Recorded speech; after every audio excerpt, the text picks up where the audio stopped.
last time sa Makina Moto Changi. Nagte-test ride tayo ng Ducati Monster. And ayan, sila ate, picture daw muna bago daw ako umalis. So, medyo maskip lang talaga dito sa part na to. Kasi, for safety purpose, para mapahiwalay niya yung mga nagda-drive na ng motor at saka yung mga naka-standby na motor for test ride. At para hindi na rin masagi yung mga nagtitingin-tingin lang ng mga naka-standby na motor. So, ayan. Paano tayo? Pila muna. Ayan. Dito nga pala, hinahanap ni Coach Mel kung anong mga motor na lumalabas or kung ano yung mga motor na available. So, ayan. Stop daw muna tayo kasi may daan. So, ayan. Okay. Si Kuya. Okay. Take. Sarap sa piling. Ducati Monster. And deepin nga pala to sa V4. Pero sa experience ko dito, sobrang solid ka na dito. Ang ganda ng power, ang ganda ng balance, and magaan nga pala to. Hindi siya ganun kabigat. So, kung sa traffic, pwede na to. Yung hindi gaano skip, and malaki yung turning radius niya. Medyo malaki. And ayan, nag-U-turn tayo. So, medyo nag-aalangan lang tayo ng konti dito. Na para safety na rin. Ducati to eh. Napag-accept lang natin to. Wala na. Mahal-mahal pa lang mga piyesa na ito. So, yan. Habang palapit na tayo doon sila Coach Mel. So, yung nasa harap ko, tinetest niya yung agility ng motor. So, sunod-sunod lang tayo kay Kuya. And then, ayan, medyo accelerate ng konti. Ramdam mo talaga yung torque niya. Parang parang naked bike siya ng Ducati 800cc category.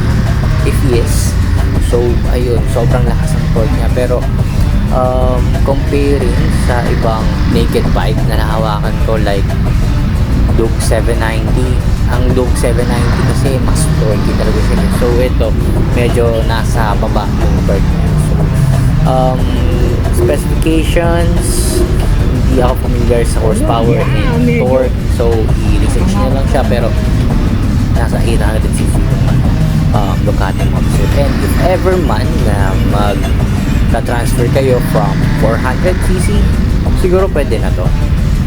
Kasi parang malapit yung power niya o yung torque niya sa 400cc.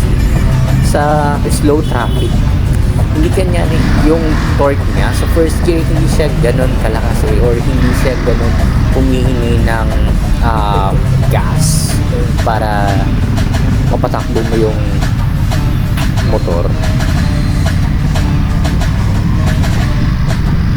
So, ayan. Medyo ginaya lang natin ng konti kanina si Kuya as accelerate ulit. Super busog ka sa acceleration na ito, busog ka sa torque, and hindi mo pagsisisihan kapag ito yung hindi mo. So ayun,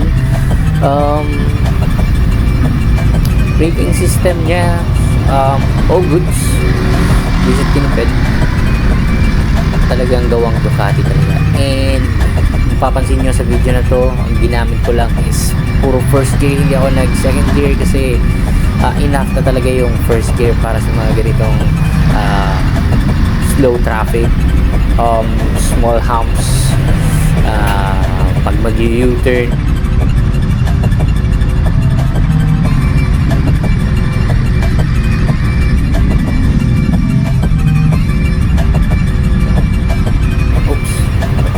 Mag-step lang na si Kuya.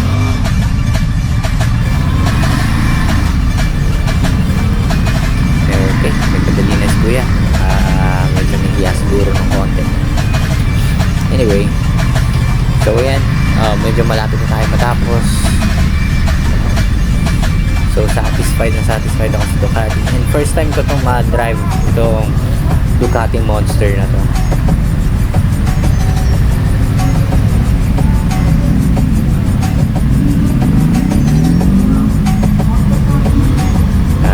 Okay, so babalik ko na sa Access Plus Group para ang bunso ko naman kapatid test ride siya. So yung bunso kong kapatid wala pang motor, so ang background lang niya is DD125 and kung saan kami nag-start ng motor. So yan, wala siyang takot mag-test ride.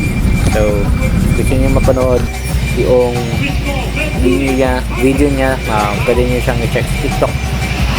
So ayan tayo, binidyohan tayo ng kapatid ko habang nagte-test ride ng Ducati. So susunod po ulit.